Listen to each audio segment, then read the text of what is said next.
Week ఎప్పుడో ఒక తమ్ముడు యవ్వనస్తుడు చనిపోయాడు యాక్సిడెంట్లో.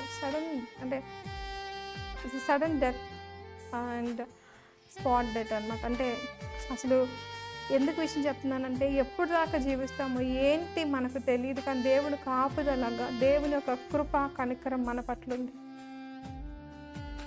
ఎంతో బాధ, రక్షణ లేకుండా నరకానికి పాత్రలు అవుతున్న యవ్వనస్తులు ఎంతో మంది ఉన్నారు. నీకు భారం లేదా? నువ్వు ప్రార్థించేవా? చాలాసార్లు నా లైఫ్లో బ్లెస్సింగ్ దేవుడు ఆల్రెడీ బ్లెస్ చేస్తానని వాగ్దానం తప్పక చేస్తాడండి.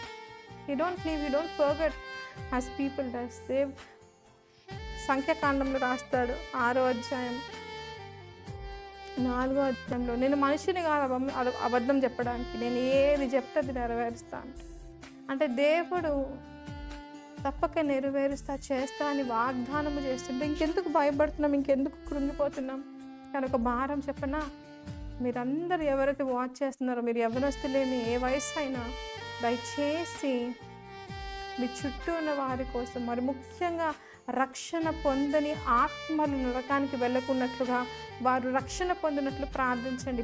భారభరితంగా ఈ ప్రార్థన మీరు చేయండి. ఎందుకంటే సాతాను ఎప్పుడు ఎవరిని మృంగాలని చూస్తూ ఉంటాడు. వానికి ఎటువంటి, చూడండి, వాడిని మనము గెలిపించొద్దు, వాడికి మనం చాయిసెస్ ఇవ్వద్దు, ఛాన్స్ ఇవ్వద్దు. అందుకే బైబిల్లో చక్కటి మాట ఉంటుంది,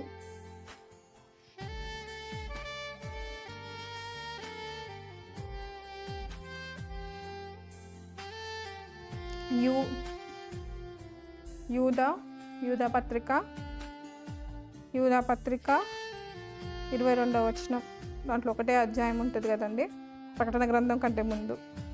జూడ్ 1:22 ఏముంటుంది? 23 rescue others by snatching them from the flames of judgement, showing mercy to still others. ఏంటంట? మనము వారి ప్రాణాత్మలను ఏం చేయాలి? కాపాడాలంట. తెలుగులో చదువుదాం.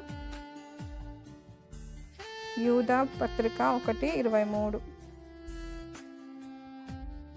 అగ్నిలో నుండి లాగినట్లు కొందరిని రక్షించుడి. అబ్బా, అగ్ని అంటే ఏంటి? నిత్య నరకంలో వాడు పడకుండా వాళ్ళని కాపాడాలంటే, రక్షించాలంటే ఎట్లా రక్షిస్తామండి?